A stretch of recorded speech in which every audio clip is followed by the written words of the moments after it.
Hey guys, Joshua here, and I've got some tips to share with you today.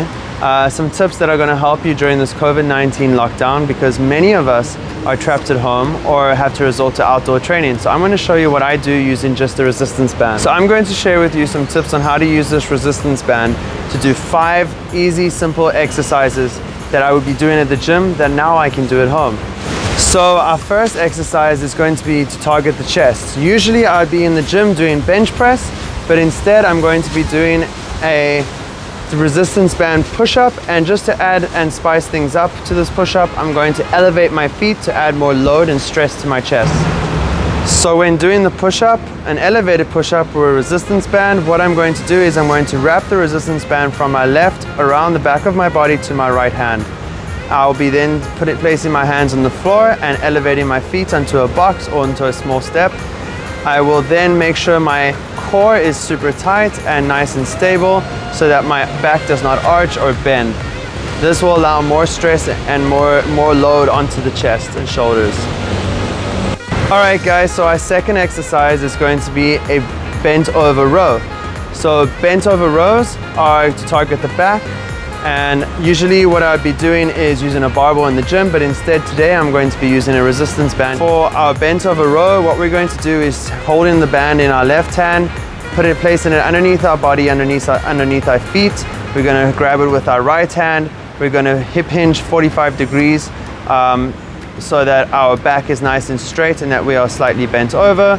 And we're going to pull our elbows near our body and pull them past our back, so that we can ensure a good squeeze in the back.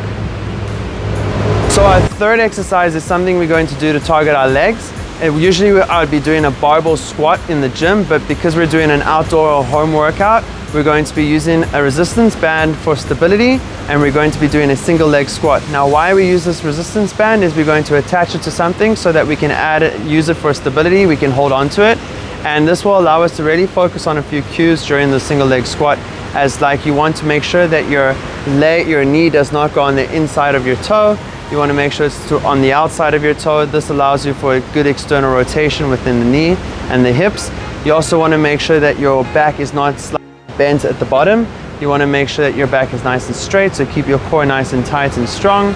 And you also want to be sure to go at a nice even pace down and a nice even pace up. So wrapping the band or attaching the band around something stable, you will hold the band in each hand, and you'll be able to do a single leg squat where you will balance all of your weight on one leg, making sure your knee does not go on the inside of your toe, making sure that your leg is nice and stable, and ensure that your core is nice and tight, allowing your back to remain straight. Our next exercise, guys, will be to target the shoulders a bit. So it's called a shoulder press. Usually I'll be doing this with a barbell or dumbbells in the gym. Instead, I'm also going to be using the resistance band today. To do the resistance band shoulder press, I want you to focus on 3 cues. Make sure you do not press forward. You want to press directly above the head. Second, you want to remain a nice stable core, and you want to keep your back from arching forward or hips arching forward.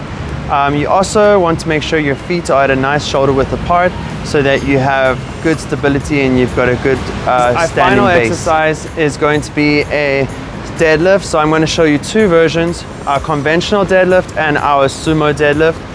Both are going to be to target some of your glutes, focus on your back, and as well we're going to incorporate the legs during this movement. Starting with the conventional deadlift, I want you to hold the band in your left hand. Allow the band to lie on the floor while you step onto the band with both feet with the shoulder width apart, and grab the other side of the band with your right hand. Then you're going to stand up from a 45-degree hip hinge. You're going to stand up and you're going to squeeze your glutes forward, allowing your body to be up straight, and then return to starting position. Doing the sumo deadlift, we're going to be applying some of the same cues from the conventional deadlift, but instead starting with a nice wide stance. So what I want you to do is wrap both feet within the band, have a nice wide stance so that the band slack is less, and we're going to pull the band from the middle with a nice close grip, standing up, from a hip hinge position, squeezing your glutes forward and keeping your core nice and tight. Alright guys, thanks for watching. I hope you enjoyed that. If you have any questions on the exercises or the workout, comment below. I will leave a guide on how many reps and sets I did for this workout so you can follow. Please feel free to add as many more as you want, or if you need to make it a little bit less, more suited for you, that's okay. If you guys have any more comments or suggestions on any more videos, let me know, comment below, and please subscribe and like if you enjoyed this video. Cheers guys, enjoy the training.